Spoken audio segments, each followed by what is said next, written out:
여러분 안녕하십니까? 조금 전 내란 특검팀이 풀려난 채 재판을 받고 있는 윤석열 전 대통령에 대해 특수공무집행 방해 등의 혐의로 체포영장을 청구했습니다. 앞서 윤 전 대통령은 경찰의 출석 요구에 3차례 불응했는데요. 특검팀은 전직 대통령을 위한 특별조사실은 따로 마련돼 있지 않다며 엄정한 법 집행과 수사 의지를 드러냈습니다. 첫 소식 구민지 기자가 보도합니다. 내란 특검 조은석 특별검사팀이 오늘 오후 5시 50분 윤석열 전 대통령에 대한 체포영장을 법원에 청구했습니다. 수사를 개시한 지 엿새 만입니다. 특검은 윤 전 대통령이 조사에 응하지 않은 유일한 사람이라고 못 박았습니다.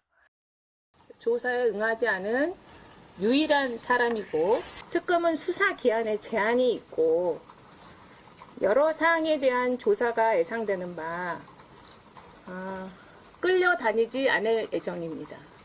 혐의는 특수공무집행방해와 대통령 경호법상 직권남용 교사 등 대통령 경호처에 자신에 대한 체포영장 집행을 막으라고 지시한 혐의와 곽종근 전 특수전사령관 등의 비화폰 관련 정보를 삭제하라고 지시한 혐의 등입니다.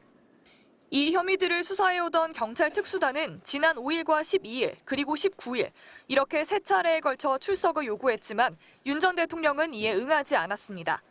특검 측은 별도로 윤 전 대통령 측과 출석 일정을 조율하지는 않았고 경찰에서 사건을 인계받은 연속성을 고려했다고 설명했습니다. 사건을 인계받은 특검은 사건의 연속성을 고려하여 조사를 위해서 체포영장을 청구하게 된 겁니다. 수사기관은 통상 피의자가 정당한 사유 없이 3차례 정도 출석 요구에 응하지 않으면 체포영장 수순을 밟습니다. 법원이 지난 12월 내란 우두머리 등 혐의로 윤 전 대통령의 체포영장을 발부한 것도 윤 전 대통령이 공수처의 3차례 출석 요구에 모두 응하지 않은 뒤였습니다. 특검 측은 체포영장이 발부될 경우 체포에 나설 수사 인력도 확보돼 있다고 밝혔습니다.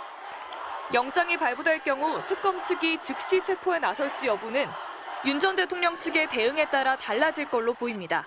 윤 전 대통령이 태도를 바꿔 자진 출석 형식으로 특검에 나오면 체포영장을 집행하지 않아도 됩니다. 하지만 계속해서 조사에 응하지 않겠다는 의사를 보인다면 영장 집행에 나설 걸로 보입니다.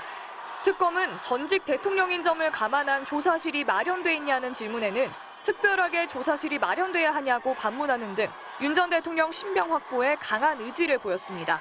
MBC 뉴스 구민지입니다.